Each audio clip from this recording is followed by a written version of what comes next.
Love you, Linda. Love you. The courthouse the other day in the hallway, you're singing "Oh Happy Day."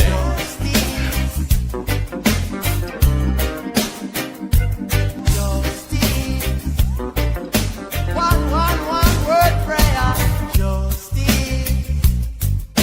Justice, where are you?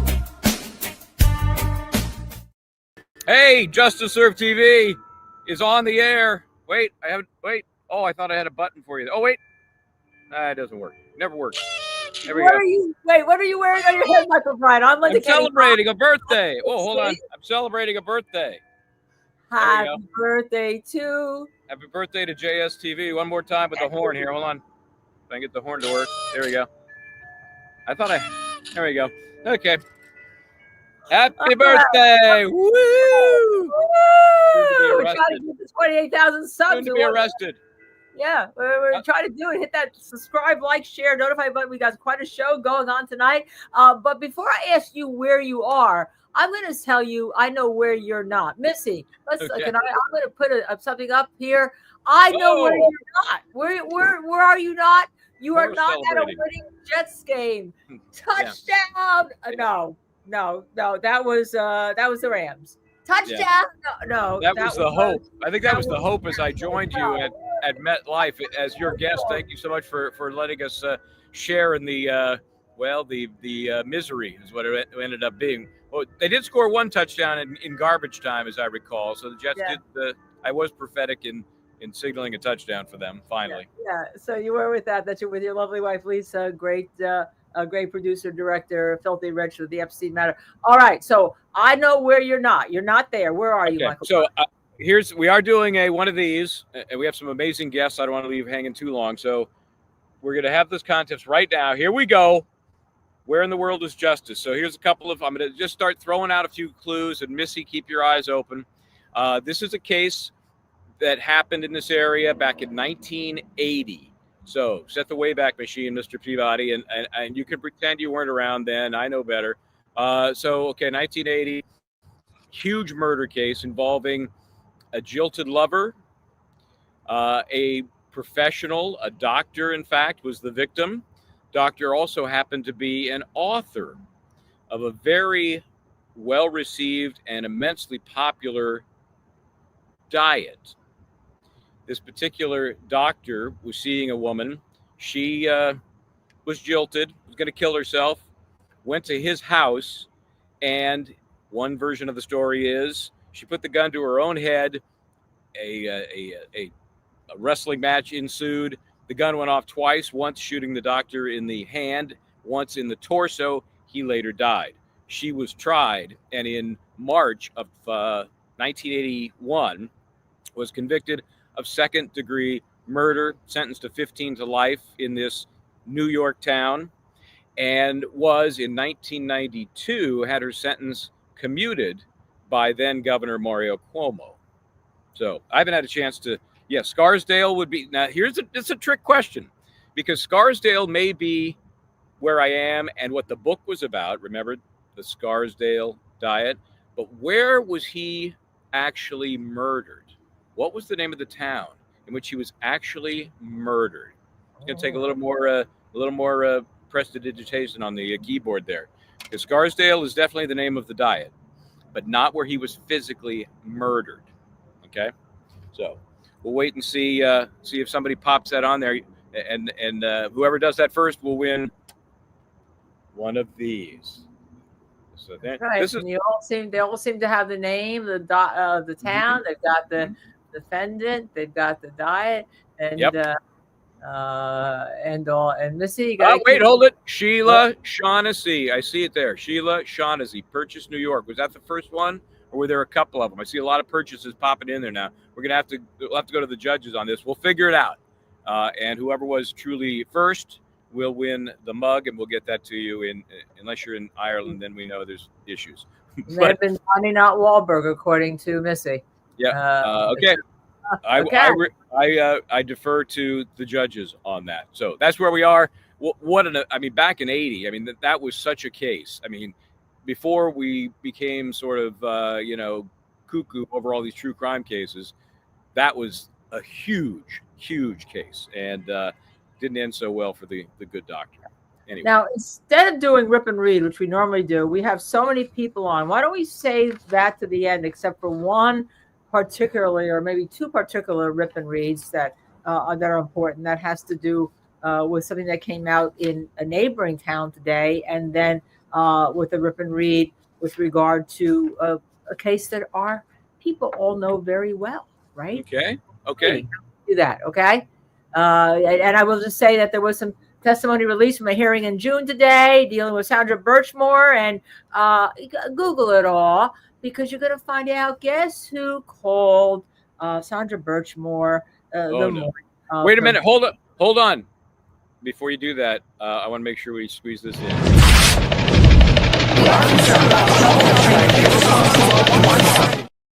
Okay, now it's official. Now I feel better. Okay. Yeah, you feel okay, so I'm going to let you all take a look at that and everything, and we're going to tell you later at the very end, and then we're going to get on to our guests and with the case that we're going to discussing the rip and read, and that is the Commonwealth's motion for examination of digital material seized from Karen Reed pursuant to search warrant, which is going to lead us into why we're here and the celebration of why we're here, and our guests who are all waiting. Yeah, wait, that whole Karen Reed thing, that's all over. What are you talking about? That's done. Haven't they given her car and her phones back yet? What's happening?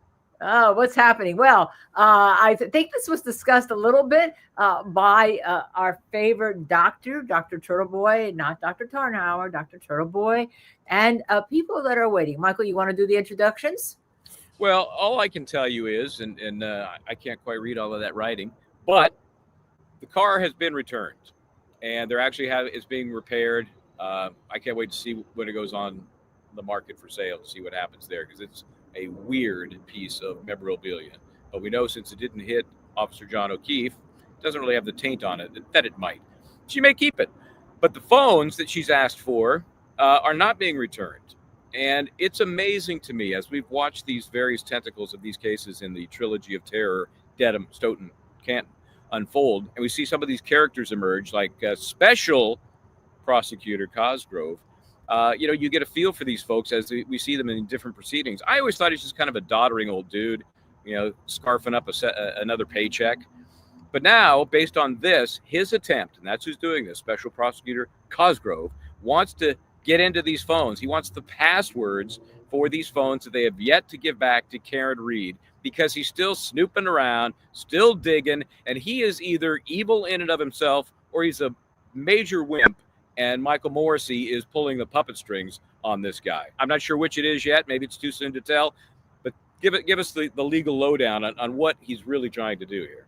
Well, I don't think they want to indict Aiden, Kearney, and Karen Reed again. That's exactly what they're trying to do, and they're being, as far as I'm concerned, add to the axis of evil people.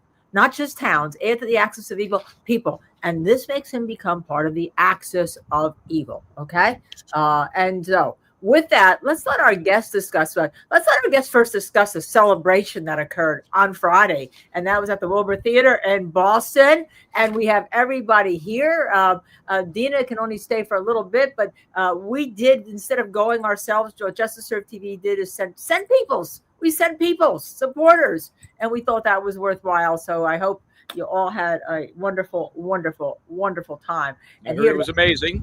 And here, so Missy, you want to bring all of our guests in? Michael, you want to talk about it? There's Dina. There's Will, who just got home this morning. There's Jason Grant. Woo! Guys, hello. Thank you guys for popping on to give us kind of the flavor of what happened there on Friday night. Dina, I know you got to go, so let me start with you. And I saw in a lot of the photos we've gathered your trademark glasses. It was very easy to pick you out of those photos. So give us your impressions. How was it? What was the most memorable moment? It was phenomenal. It took your breath away. It was so much love in that room, and all the people that got up and roasted Turtleboy was great.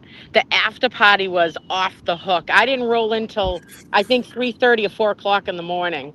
I was a bit hungover the next day, but I don't have much time to talk. As people know, I had to fly out to Florida on an emergency. My mother got really ill, so I'm here in Florida. So I only got like 5 minutes, then the rest are all here. No, But we I wanted to appreciate thank that. you guys. You guys got me a ticket to there, and I appreciate it. That was a nice gesture of you guys to do, and it was a one of a kind night. I'll tell you, Aiden deserved every bit of recognition for what he's done, as well as the rest of them. When Melanie, the Glera, Bettero, Bradle all walked in, the crowd went insane. It was just so nice to see them in person. And then the after party at Encore, you got to just be one-on-one with everybody and talk to them like, we're all everyday people. So it was phenomenal. And I just want to thank you guys.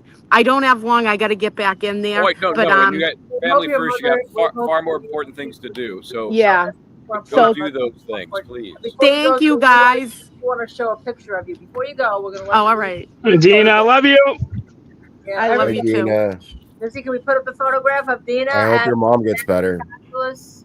I think we are good. I know. I don't. There we go. There you go. All right.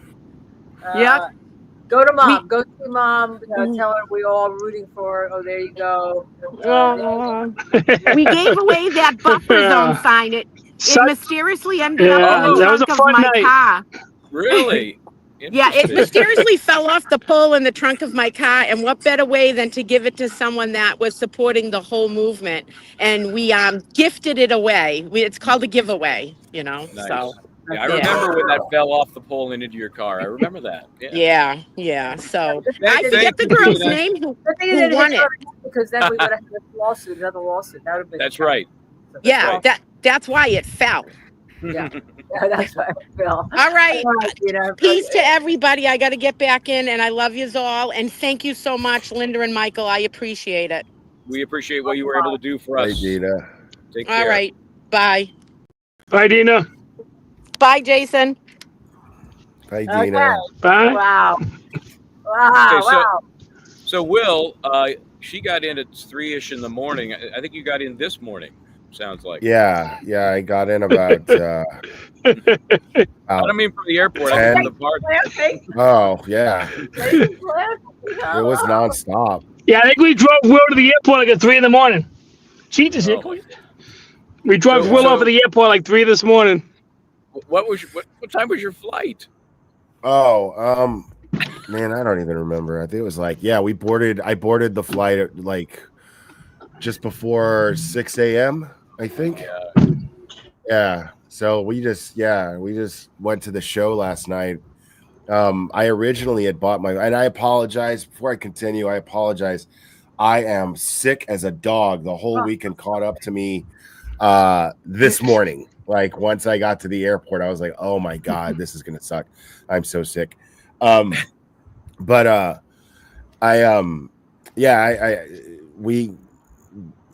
originally got my ticket to come back Sunday night, but then I saw just by chance that one of my favorite bands was playing in Cambridge Sunday night, so I switched my flight to Monday. And I went with Jason and original person that I had the ticket for couldn't make it, so they had a family emergency, and so I gave it to James Jackson. He came up and met up with us, and so he attended the show with me and Jason and Allison, and we had a great time. Very cool. Showing pictures, and I see that Cheech has joined Jason. Yeah, Cheech is here. Hi, Linda. Hi, Mike. Hello, how are you? Hey, before we get you Good. to How are Cheech, you? let me ask you a question, Mr. Glarer. Yes, sir. So you got to see the band. It was great. I see you got all my best assaults of the evening. Yes. Hi, Clara. So you go to the concert and then you kind of make that another night, and then you hit the plane and you come back. Yeah, I mean, adrenaline had to keep you going up until that moment of collapse. Pretty much. Yeah, pretty much. My body just can't. I just have to. I didn't, I've also, since I've been kind of recovering from my leg, I haven't been exercising as much. So, just kind of forgetting that I'm 50 years old. took its toll on me. So, You look pretty Yeah, we're not as good. young as we used to be. We can't party. the band was called Fu Manchu. They've been around a really long time. They're one of those bands that's like really influential, but nobody really knows about them. Like the bands you love Fu Manchu. You know what I mean? Yeah. And you're paying. Yeah, it was a great show. Thanks, Squirrel. Yeah, man. My pleasure. No, thanks for going with me. I enjoyed it. So these are some of the photographs we see of everybody we know been on our show. Jason, why don't you and Cheech do the honors with some of these photographs? Narrate them as we're going along. Let's people stop and narrate.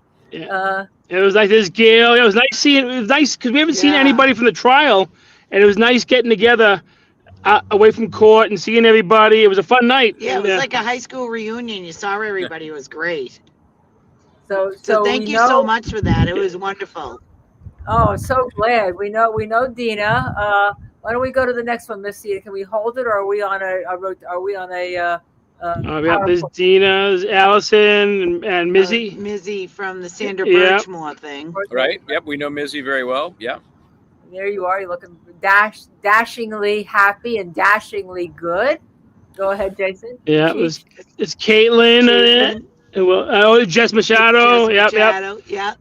It was fun. It was so many people there that it was an awesome time. Yeah, it was wild. Jack, yep. And there's Tracy. I work with her. She came out to the show. It was nice to see everybody. Yes, absolutely. Yeah. I remember when we had to pull you to come onto our show. You were so frightened of us, you know. Yeah, I was so nervous. It was funny, because Mike wanted me to come on and I couldn't jump on. I'm like, would you like to talk to Jason Grant? Because he's fabulous. Because he was in the middle of doing the buffer zone, the buffer zone stuff, and I'm like, I think Mike would want to be interested in that, and so that's how I turned you guys on for Jason. So. But and you guys asked me to come on tonight, and I unfortunately couldn't do it because I was at a wake, and then Jason's at the same wake. So I was like, I'll go on after they say the prayer. Oh, that's a good picture with me, James Jackson, and Kev, and then Will giving Jess a little kiss. Jess Machado. I was all over the place. I don't even know where I was. I missed a lot of pictures. I think it was Paul. Yeah. Paul. Everyone. Will give me a little kiss. it turns out that guy Paul is a cousin of a really old friend of mine that I grew up with in Miami, and I didn't even know it. Like he told me that night. Yeah, it's crazy. Like, what? Yeah, blew my mind. Small world, yeah. Yeah. Really small world. You guys, let me get your reaction to each of you if you'd like. This is such a unique shared experience, not necessarily originating from a good point, but it's like doing anything where people get so connected, even through a negative, set of facts, that you have a real special bond. Will, what do you think? Do you feel that? Oh yeah. That's what's cool about it is the thing about this case and Aiden's case, specifically Turtleboy's case, is this showed that there's no way he's ever going to get convicted. There's just no way. That place went nuts. That place was so unified. Oh, there I am. in everything. And I got the privilege of meeting with Mark Betterow and Kelly Reed and Melanie Little, and we had dinner before the show, and on the car ride to the show, it was just great. We had a good time. And Betterow, I don't know what it is. Like when me and Betterow get together, we just end up like connected at the hip. We hang out all night, and he had so much fun. Yeah, Betterow's awesome. He's a fucking man.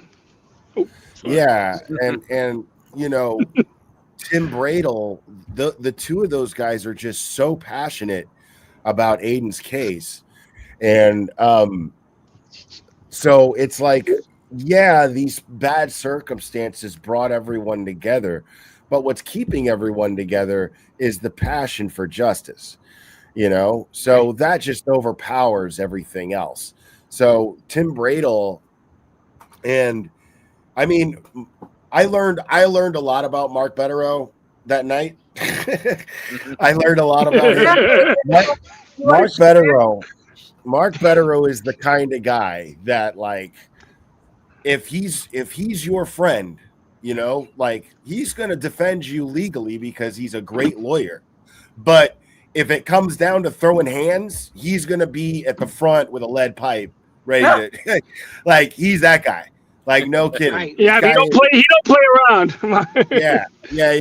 Betterow is just the dopest human being, man. He's just, besides Bob Alessi, he's just the dopest human being. I thoroughly enjoyed. And then the car ride from the venue, from the Wilbur to the encore to the after party, was like me, Tim Bradle, his assistant, Courtney, I think her name is, Melanie Little, Mark Betterow, and it was surreal. It was just a surreal car ride. It was but it was really fun. It was just a wild night. Yeah, it was just a wild night. So you're from Tennessee, Will, Jason and Cheech, you're from Massachusetts, but I understand that people came from all over. Talk to us about it. There's people from Canada, Canada and Switzerland was the furthest, they said, and there was people from Ireland there. Yep. Oh God, Winnipeg, Canada. Yeah, Winnipeg, Ireland. From Winnipeg, but they were from all over the place. Yeah. And so what did you all talk about? I mean, you all had a bond. I mean, what was the opening, if you can share the opening line or the favorite moment in each of the night that you all got? I love the encore because, sorry, Will. Yeah, the encore was awesome because everyone could just like hang out, get together, gather around. Right. You could talk whatever you wanted. It was like no pressure. Everyone was just there, just chilling, talking with everybody. Even like Bradle, Betterow, Turtleboy, Melanie Little. Everyone was the Glera, just talking with everybody. It was awesome. That was my favorite. Was the encore. Yeah, my thing during the show, like if you regarding the show, I have to say all of it was great. There was like no dull moments. So I just even think the opening was fantastic with all Turtleboy screw ups. Like that's how it started, and then he brought out. And then another thing was like what Turtleboy does with his Ratchet Awards. Like the award itself was pure gold. So, and I won't give it up. I mean, Turtleboy talked about it, but it was fantastic. Who won? Who won the award? Oh, Lindsay Gattani, of course. Yeah, she won it with a bullet. Yeah. But the most amazing thing for me, honestly, was seeing Jimmy's vision for this become realized, and seeing all of the staff, like, because I was backstage most of it, so it's hard to hear everything that was going on the stage from backstage, but watching everyone, like all of the security, all of the sound guys, all the visual guys, just knowing what Jimmy wanted and making it happen and working hard as if Jimmy's been doing this for years and years and years. It was just really impressive to see Jimmy have this vision and then see it realized with all this effort put to it by all of the staff there. Everybody was cool. Security, there was a moment there where I wasn't real happy with security, and I had to kind of. I was still better out. Yeah, but I'm not going to get into that. But yeah, it was, but at one point I was just like, okay, this is the guy who's being honored here. This is his lawyer. Yeah. You don't want to kick him out. I got this. Back off. Yeah. That was it. That's all it took. Yeah, it was actually wild seeing like all the YouTubers, like Glera, all of them there, Melanie Little, everybody there, because and then the crowd went crazy. And I mean, I've seen these guys a million times, but it was so fabulous seeing everybody, and the energy in the room was amazing. So like seeing them walk in, I was so proud of them. I was like, look at them all. And I was like, woohoo. It was fantastic. So like, that was like the highlight, I would have to say, of all of it. I mean, the show was fantastic, like I said, but seeing the Glara, Melanie Little, all of them, Jimmy, Aiden, all of them there in one room, Jess Machado and Bradle, like all of them, and Bettero, like he's so small in stature, but he's like a giant. And it's like, it's amazing seeing all them. And I give him kudos to every single one of you YouTubers that, put the time and effort into making this thing come alive as well, keeping it going strong. So kudos to you guys as well. Well, thank you. We came in and you guys adopted us. I was wondering whether or not we were spies. Yeah. I'm going to tell that story, but then adopting us. And in case you're just tuning in, this is our after party celebration on Justice Serve TV. Since we sent Cheech there and Jason there and Dina, who was on before, to the Wilbur Theater to celebrate Aiden and our friend Will the Glarer, and also Jim. Yeah. By the way, today is our birthday celebration on Justice Serve TV. I think we need 72 more likes or something. I don't know. I haven't looked in a while. I know that we're threatening 28,000. And so if you just all hit that like button and subscribe, the subscribe button, and get us to 28,000. We understand that only about 7% of tubers get there in 1 year. And so it's with all of your help that we've gotten to this point. But yeah, I mean, so Michael Bryant, we're 70 away. So there's more than it is. Let the telethon begin. Yeah, let's go, everybody. Happy birthday, Justice Serve TV. Happy birthday. Yeah, we were talking about, way back 5 months ago, when we hit 10,000 5 months ago. So we've essentially tripled that in the following 5 months, which I don't think we ever really expected. So certainly what you guys did and giving us the help to cover Kearney as best we could made a huge difference. And well, I remember you, Mike. You came in. You were like the mainstream media was out there, but then you came in. I remember you were down asking like the boots of everyone down there, like interviewing everybody and getting their perspective of the people on the ground and stuff. It was amazing. Yeah, because I remember you over there across the street filming, and everyone's like, "Who's that? Who's that?" I'm like, "I don't know. Who cares? He's supporting. Who cares what he's filming?"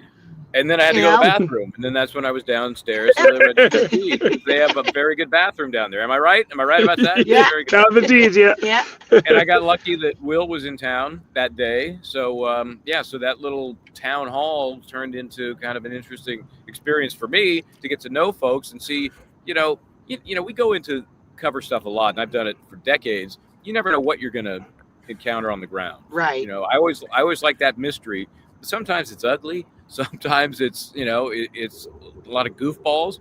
But to see right away the passion everybody had for not just Karen Reed, because as we've said many times, she was the symptom of a much greater disease, which we are still seeing fester, which we can get into if we have time.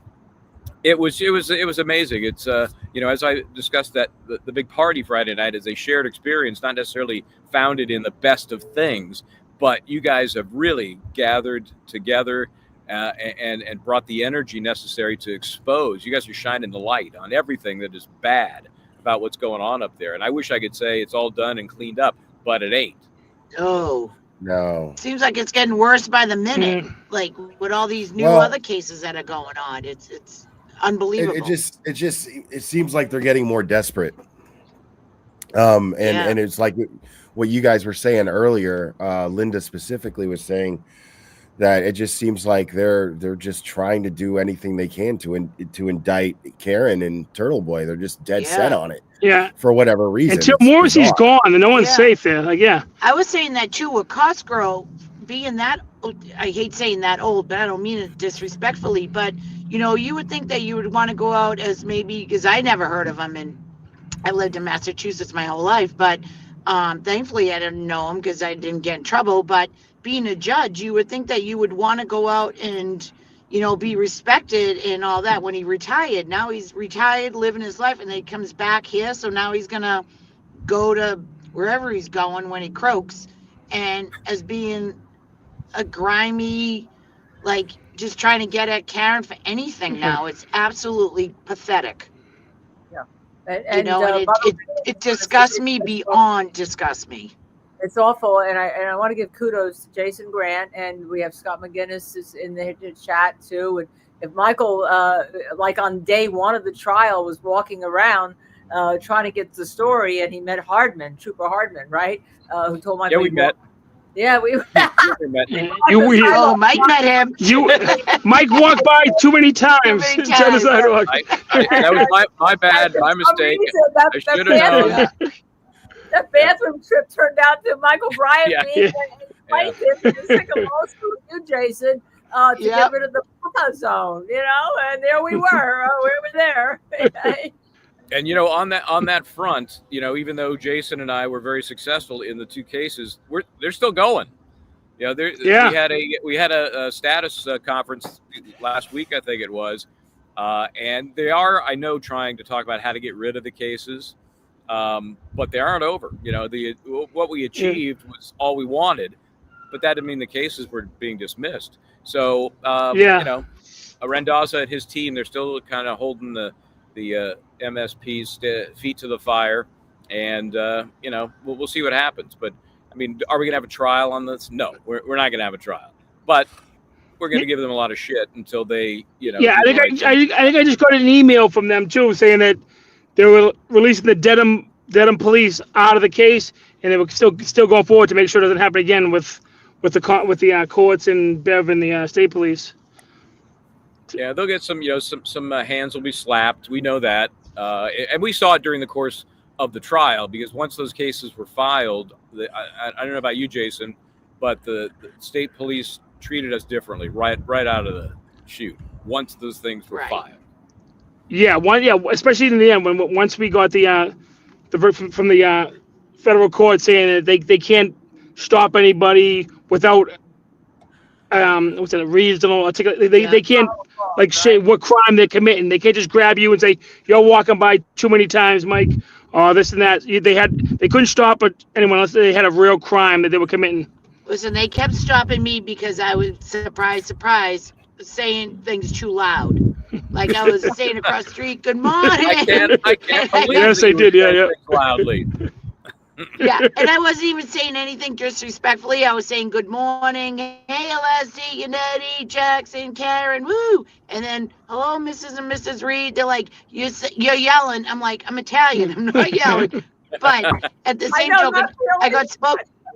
Right? So I got spoken to on numerous occasions from the state police, looking at me, and I can't even say like I'm not saying anything because I was just talking to them and getting yelled by saying, hey. So now it just like came to, oh, you could just wave now. I'm like, oh that's boy. a big test to my mouth from shut. the moment, and not on you know, I guess ironically on April 1st was the first day of jury selection, and that's when that whole "you've walked by here 5 times" started. We knew the tone they were setting when I walked by. I think it was the first time, and overheard them saying, "Look, we got a van here. We'll give them one chance. We're gonna arrest these fuckers." I mean, you know, that was their mindset. Yep. They did. I forgot about Bow. Yeah, they threw Bow in there. Yeah. John Delgado walking by and he grabbed the sticker off him. Yep. Forget about all that stuff. That case is still alive too. He has actually one of the best cases in terms of damages because that's a battery. Yeah. I mean, that's that. He ripped it off. Yeah. And then Tom CPU got picked up. He got picked up and pushed across the street. Yep. And so that's a good case too.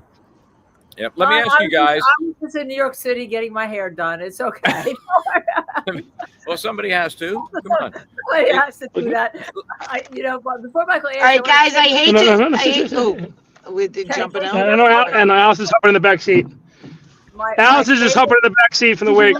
Hey. Oh, okay. Hey, Allison. You got your own party going on there. Yeah. Hey, we're all my here. favorite line from Mr. Betterow, and you guys can talk to this. He thanked Wendy Murphy. I can't believe she's still around. I remember years ago when she was around. Oh yeah. Talk about it, Will. Yeah, that was great because none of us really knew what we were gonna do. The roast wasn't so much a roast because I guess I can only really speak for myself. Like I had a few things prepared, and I totally screwed up the delivery of the last line that I had, and so that joke didn't hit, even though I really wanted it to. Come on, and tell then, us but- a joke. Let's hit that last line. Come on. But the thing is like, after you kind of read the room, it was way too celebratory of Turtleboy rather than let's shit all over Right. him. You know what I mean? Right. It just, the vibe, it didn't feel natural to do that. So I transitioned into, he's fighting harder against corruption than Will anybody else. did good. He did good. You have to hit the swear jar because we have our 16-year-old in the chat. Sky High from Media. Oh, okay. Supporters. Hey guys, I just Yeah, want but to I thank you won't tell guys. my joke. I actually have to jump off. I have to run right now, but thank you so much again for that. It was a great time, and you guys were missed. So, Thank and you, Will Cheech. did We appreciate you fantastic. dropping in. And Will did great. All right, now see you guys soon.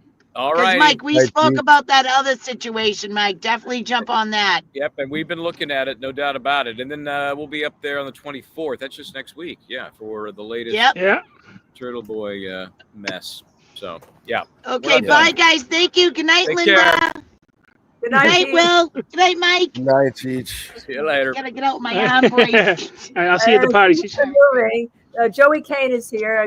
Getting another Justice TV membership. Joey, tell them to hit that subscribe button. Come on, we need to get more people. Oh no, they're right here. Joey, Sorry. Okay. they'll be right here. And Scott McGinnis said you didn't think we were nuts. No, that's true. I did not. Right, Yeah. right. And by the way, Sheila Duffy's laughing. She hopes she wins the mug, Michael. There's a story I know. because she won the first. That was the mug. first one I saw. So She was in Ireland, and we still haven't been able to get her the mug because it was like $100 shipping. And now with all the and that would be okay if it wouldn't keep coming back. That's the problem. I've never seen anything like it. It's like they think it's made out of C4 or something. I have no idea. But like it's just a mug. That's it. It's this is what you put in it. So Emily C is in the chat. She killed it. She did like a DePietro parody. Oh, the and DePietro, just yeah. Killed it. She owned the whole roasting yeah, segment. that's a She good was target. amazing. That's a good target. Yeah. She was amazing. Yeah, it was just brilliant. double She put the most effort into it than any of us, but yeah, she really she killed it. She just killed it. It was great. That's great. That's terrific. What was the best thing you remember? If you remember, is there one thing you specifically remember, Will, that you could share with people that weren't there that are jumping on here because they want to know what happened? Of the evening? Yeah. Yeah, honestly, I mean, it may seem self-indulgent, but it's not really that. It's when we walked into the venue, the place just erupted. It was crazy. And immediately, when you watch the video, you see me and Mark see Bradle in there, and he's like, yes, and Bradle is cheering us on, and it was just it was just a cool moment, you know what I mean? To be part of all that love. That's when you really, that's when that's the most that I truly experienced how passionate everyone is about Aiden's case and how grateful they are for everything he's done. That was just that moment will be forever playing in my head over and over again. Just seeing everyone show Melanie and Betero all that love was just had to be emotional. Rightfully so. It was. Yeah. It was because I mean it happened when we got out of the car, it was almost like a red carpet thing. We got out of the car and the line of people already started cheering. Right. And having JFK out there too doing the live show. Right. It made like a real red carpet too. They did a good show out there. JFK was out there just interviewing people and everything, and it was so awesome. And then and we all, we took a lot of pictures with people out there and everything. And then when we walked into the venue, it was just packed and then it just blew up. It just erupted. It was crazy. And I was just like, yeah, this is going to be a hell of a night. There's going to be a hell of a night. And at one point, it was a hell of a weekend. yeah, we were just marveling towards the end of the night before we left the venue, and seeing everybody cheer for Aiden. We were just like, I'm standing there with Bettero and Bradle, and we're like, there's no way that that this guy's ever going to get convicted of anything he's being accused of. There's just no way. And it was just the whole thing. I mean, there's so much going on here. You've also got the Lindsay Gattani now threatening to sue Robert Cosgrove. Like, that changes everything. Like, this whole thing is imploding, and that is, in my opinion, part of the reason why he's acting so desperately now, trying to get Karen's communications. And I mean, he should just quit, go back to retirement. He needs to just relax. I haven't decided yet if it's all him or if Morrissey's just pulling the strings. I don't know. She's suing Tully too. Tully's behind a lot of it too. Right. I mean, she's just showing her crazy in that filing that she put out there. It was, I mean, showing that she was emailing Tully with nonsense stuff that he's just like, I don't even care about this. And then you see that she's all butthurt over the fact that Tully isn't finding her problems as serious as she's finding them. She's just complaining, and he's just like, dude, because at the end of the day, dirty cop or not, he's dealing with more important things than Lindsay Gattani. You know what I mean? Like, so. Or should be. Right. Or should be, at least. Right. Exactly. Yeah. So it's so crazy that this is even happening. I mean, there's one thing we haven't learned from this week is like the cops should be dealing with crime and criminals and real criminals, right? Not people trying to do good and not people being set up. All right. So not fake victims setting them up. Yeah. We had, I mean, I had a little bit that worked out with Jimmy. Like, it was supposed to be something that we were supposed to do. But the thing is like, in the moment, you know, circumstances changed. So a lot of the evening was just kind of reading the room and being like, okay, this was good in theory in our heads, but if we did this now, it probably wouldn't work out as well as we imagined it would. So we cut that thing, and then there was the roast, and there was a couple of little fun little jabs that I took, but you know, then it was just the rest of the evening was just a celebration, you know. And Lemonade said it was loud at the Wilbur, super loud. It was. That place blew up. It was crazy. I mean, and everyone was having such a good time. It was an amazing night. There was just one isolated incident that was a bit of a misunderstanding, and it was pretty much cleared up. But you know, someone acted a fool, and Mark Bettero got caught in the crossfire, and someone threw their very alcoholic drink in his face, and his eyes were burning from the drink. So he was angry, rightfully so.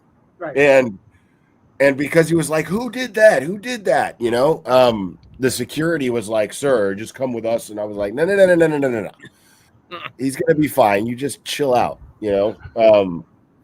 Because, I mean, he's like, I just come here to like support my boy, and people are throwing drinks in people's faces. What is this? Yeah. So, you know, he was angry, rightfully so. And then, but you know, that passed, and then on to the encore. And I didn't gamble 1 cent. I spent no money at a casino, which was amazing. Wow. But then after the show last night, we went back there and I lost $200. So you started off good in blackjack, Will. Then Will went up to poker, and he learned his lesson in poker. Poker! You said that magic 5-letter word. You know, that I love Texas Hold'em, right? So, but I've never actually sat at a table in a casino. Really? And I sit down and I buy in, and then the guy next to me, he's already real competitive, and he's like, "You sure you know what you're doing, dude?" And I was like, "No." And then And then I was like, yeah, I'm here for the experience, you know, if it works out, great, you know. And he was like, and I was like, I'm just here to learn. And then I went bust really quick. And then the dude sitting next to me goes, so did you learn anything? Like, I did. Thank you. Yeah. Speaking about Donnie Not Longer, thank you, gifting 150 membership, and Kay Schmidt gifting another one. Kay Schmidt. Can I just ask you, because you know we have to, since you mentioned poker, okay? What did you bust with, Will? Oh, I think it was like $100. No, like what was the hand? What was the? Oh, I don't remember. It was a bad hand. I had nothing. I think we're beginning to see the problem right there. I think I had like a pair of sixes or something like that at best, you know. But those middle pairs are really hard to play. They're hard to play, you know. Where usually you have to like take the flop and see what happens before shoving all in. Unless, of course, that's all you have and that's the last of your money. And you. I mean, the only chance I would have had is if I had a, you know, 3 of a kind on the flop, but that wasn't happening. Yeah, there was nothing monumental about that moment other than, okay, you need to do more homework before getting yourself in a situation like this again. Oh, that's let's see. Next time you come up to a place that has a casino, maybe we're going to get one in New York City, right in the city that has a poker room. We can play. I've as you know, or maybe you don't know, that I've cashed in the World Series of Poker main event, so I tend to play poker. Wow. You know? And I play online all the time, you know, and I just for fun, you know. But this was a very, very different situation. Yeah. Different vibe. Very different. The felt. No doubt about that. Yeah, Will was killing it in blackjack. He was up big in blackjack. Then he's like, I'm going to go try poker. And then he came back down to blackjack after. Yeah, I got the bug. And then when I came back from blackjack, I ended up down. I should have walked away. I was up like a good 150, 200 bucks. Oh, wow. In blackjack. And then I pissed it away. Well, you know, that's why casinos are built. My husband always says, you see why the casinos there? They take your money. Right. You know? They're not giving you. The odds are against you. I'm sitting there and I'm watching people just dump money on roulette. I'm like, how can you do that? It is clearly rigged. This place isn't designed. This place isn't built and designed for you to win. Like, what are you doing? This is crazy. And just watching people just continue to do it. Like, oh, this is going to be the one. And I'm just that one guy was stacking big chips down, and he got out quick. Oh, my God. That guy was nuts. I was like, what is... Wasted all that money. Like, so you guys really had a good time. So what was the one message that you took with you from Aiden in terms of what he said to the crowd for both of you? Well, like I said, I was backstage through most of it. Really nervous, like scared, overthinking, and totally in my own head. So I wasn't really paying a lot of attention to what was being said on stage. A little bit of it I caught, but mostly it's just, I mean, it was just a live Turtleboy show for the most part. You know what I mean? Like they went over some funny tweets, and he had a really cool little segment where they had to think of the best clap back for these bad tweets. And it was him and Nurse Kim had a competition for like the best clapback, and that was really funny because Nurse Kim is just naturally hilarious. She's great. That's terrific. So Missy's looking for something that I do want to post because we should have our own mini roast on the birthday celebration of Justice TV, and it's not going to be what you think. So Missy, you guys, I just sent you a private message because I don't see where they might are. I don't see maybe I don't know where my assets, shall we say, that I put in for tonight's show are. But maybe I can open it here. Maybe I can. There's something. I don't know what that is, but there's something. There it is. We have a bone to pick. We're missing Jimmy, our master of ceremonies, because when I stayed up to midnight last night, I played something on the New York Times called this game with that has a spangram in it. It's called Strands, right? It doesn't sound very exciting. And you have to find things, and the theme was For a Fortune. It turns out the theme was tarot cards, right? Hmm. And I was like, oh, this is perfect because we're going to talk about Jimmy tonight.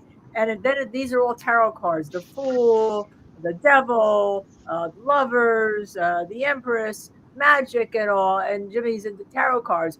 But I should have asked this Spangram that I have here in not up there on the screen. Where's Jimmy? Okay. Where is Jimmy? Yeah. Wasn't he supposed to be here? Yeah, he was supposed to be here. So, Right, Jimmy. Okay. But we still love you, Jimmy, anyhow. The Goodmans said they love you. That's you, Will, I think. You know? Oh, I love the Goodmans, man. They're great. Yeah. They come watch us because of that. So, this is your celebration. This is our celebration of Aiden's celebration, our celebration of your celebration of Aiden's celebration. And for that, you all have to hit the subscribe button like right now. So this must be, very gratifying for Aiden, but it's not like he doesn't still have the same stuff hanging over his head, right? It's not over, unfortunately. Yeah, and it's crazy how well he's dealing with it. Like doing stuff like this and selling out the Wilbur is just, it's just one thing after the other where he's showing you can't break me. Like it's just making me stronger, and like I don't know what it's going to take for you people to learn this. And it just seems to be happening. I think they have to get rid of once Morrissey's gone. I think it all goes away. Morrissey, I just don't trust it. Like Karen and Aiden aren't safe till Morrissey's gone. They're going to try to do some fake charges or something. Yeah. That's what Karen said, right? When she said she didn't trust Morrissey. Yeah. When she's at that He's supermarket. got a problem. He's got a real problem. I don't know what it comes from, or what he thinks he's going to get out of this, or what he sees as success. But he's got a problem. Yeah, it just doesn't make sense, even on a political level. Like, what's he doing? Right? Yeah. Like, what does he think? How does he think that this is going to be good for him? Yeah, she was found innocent twice. And then charging Aiden with the witnessing him. But all those witnesses are actually probably the prime suspects in the murder of John. It's like allegedly, but it's ridiculous. Yep. I wish they'd spend a little more of that money and energy, trying to get a little justice for John O'Keefe. But pretty depressing. Doesn't seem to be happening. Yeah, I recently had the honor of getting to talk to David Yannetti, and I asked him about that. And I asked him, will this civil case at least provide some means to hopefully get a possibility of getting John O'Keefe justice down the road? And he answered, he was like, well, with a criminal case, you can't just depose people, but in a civil case, you can. And through these depositions, there's hopefully going to be some questions asked, and we'll get closer to the truth. Yeah. So we'll see. They can't hide on the civil depositions, that's for sure. And they're so much fun. Depositions are so much fun. Oh yeah. Nothing off limits in those. Those are there's something good. So you guys, I saw somebody saying that Morrissey is vengeful. He's really. I mean, this is like going way too far. It's sick. It's just sick. There's something. Yeah. Something is wrong. Something is wrong. Yeah. Hey guys, Karen beat him twice. Now he wants revenge. Yeah. Sorry. It's just unbelievable. I mean, you if you were to map out the ridiculous decisions being made, you never have estimated the lengths to which these guys would go to do what they think is right, and that's mind-blowing. I can't even entertain the idea that they think that what they're doing is right. I can't. I think that they're fully aware that this is completely unethical and wrong, and they're just, I think bad people. Cosgrove is too experienced of a litigator and a judge. Like, he knows better. This is ridiculous, and why he's doing it, I have no idea. Why he would come out of retirement to do this, no idea. Can't even wrap my head around it. Yep. Likewise. Well, we may be counting where Michael's next trip will be number 20 to the axis of terror, the triple axis of terror. I call it the triangle of terror. That's triangle of terror, right? You may be be 220 by the time all of these cases. That's right. We have to open up a satellite office there. I think that'll be our road studio. Yeah. So yeah, hopefully I'll see some of you folks. I'll see. Will, you better rest up. But I'll see some of you folks next week when I'm up there for the next chapter of this nightmare. Yeah, I have every intention of going for the hearing next week. Okay. Great. Unless something happens where I can't, but Cool. I have every intention of being there for that and supporting Aiden in person. All right. Get some rest, then, both of you, and thank you all both for hopping on, right, and filling us in who couldn't be there, but with all of you. We were there in spirit. In spirit. Yeah. So thank you guys for the tickets.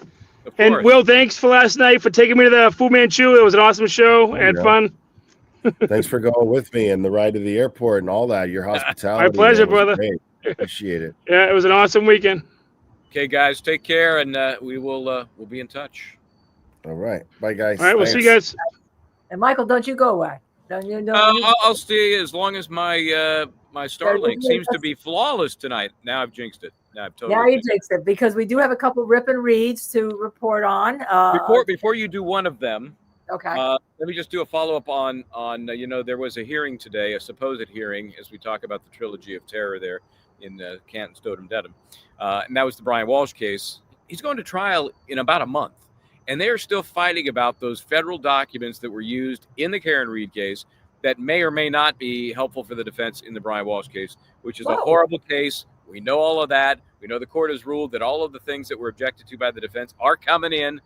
And so the case on its merits looks bad for Brian Walsh. But we're looking at the procedural issues, the propriety of materials being kept by the Commonwealth, not being turned over, because that's what they do. That seems to be what they do. And so that happened today, but nothing really happened. They put it off for another 2 weeks. So now, and there was a 60-day extension to the stay within which they were going to destroy those federal materials. Great. Right. They still exist, but they haven't been made available.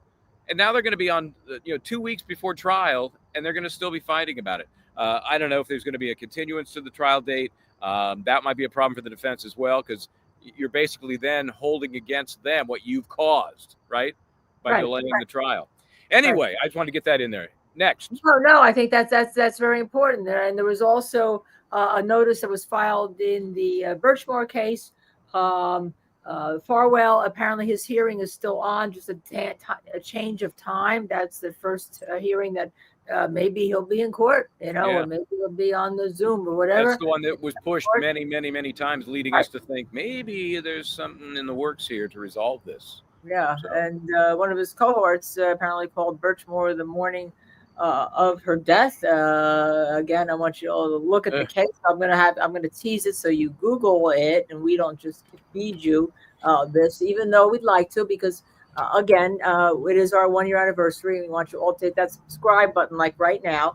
And we have a couple other things. Last week was a very sad week in the Charlie Kirk case. A lot of discovery that's been pretty much proven already, even though it's not really discovery, but certain facts that are out there. But he apparently will be charged by the feds.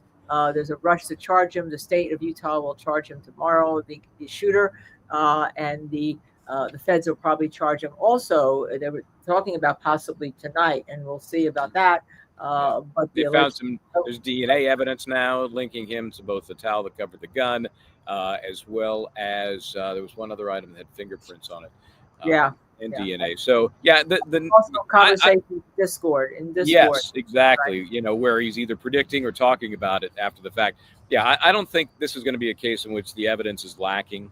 There seem to be a lot of extraneous issues that are forefront. But if we talk just about did they get the right guy, I'd say they got the right guy.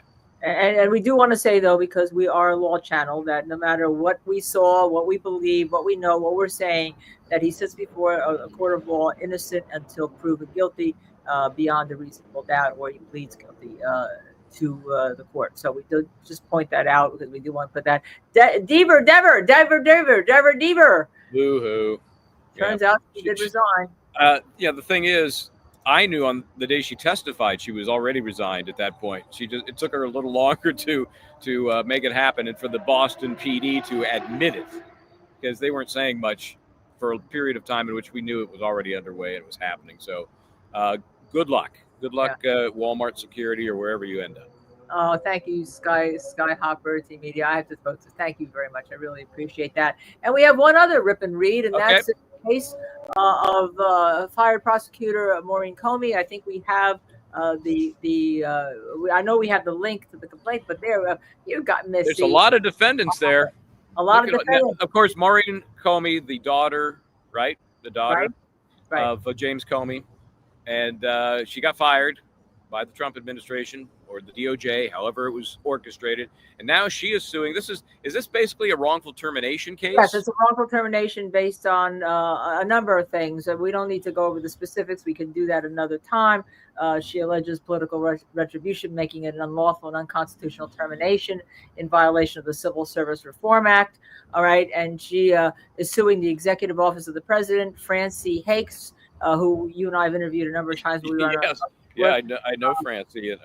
That she just brought into the mix there just in time to be a defendant. Right. Pamela J. Bondi, and these are all in their official capacities. Sure. The Executive Office for the United States Attorneys and Office of Personnel Management. When you make a lawsuit such as this, you have to certain defendants you have to bring in. That just filed today in the federal court in New York, in the city of New York, right? Not the city of New York, but federal court in New York. I think it's the Southern District she filed it. Yeah. I did a lot of wrong.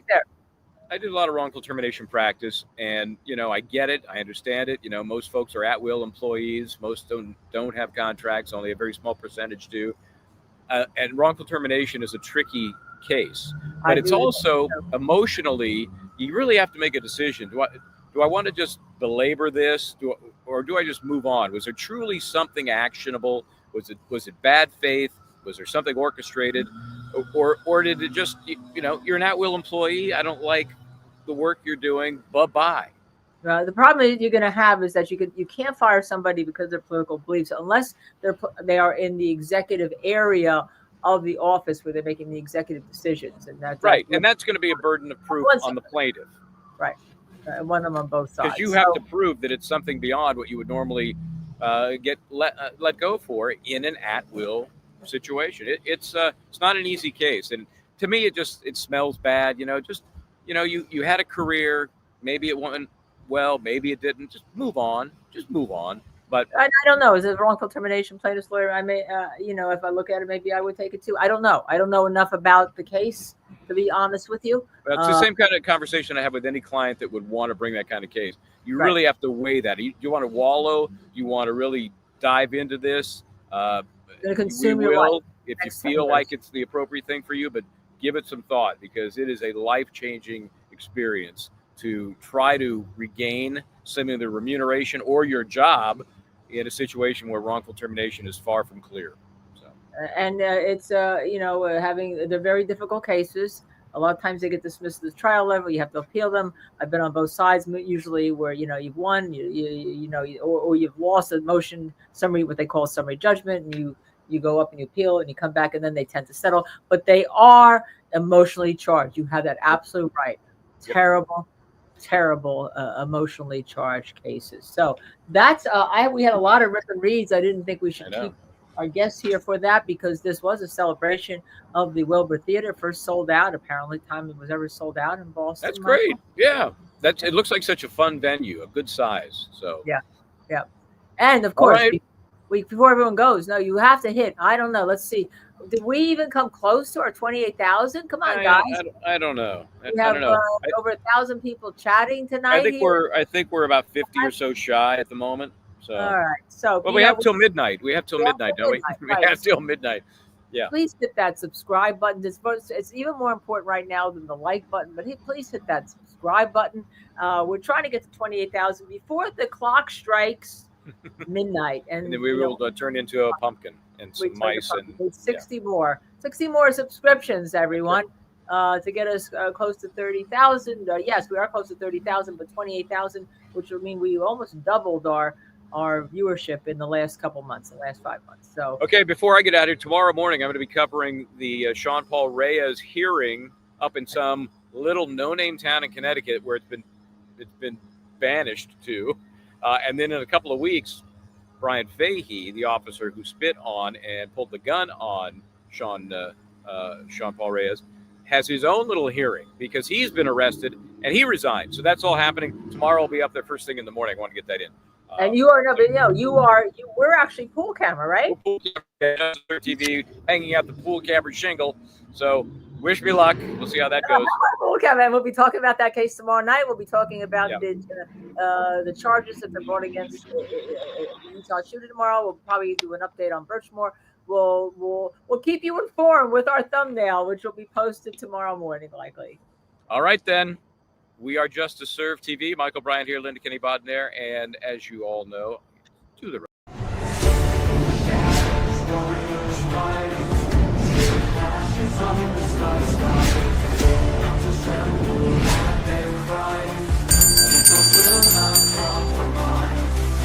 Riding flames, they try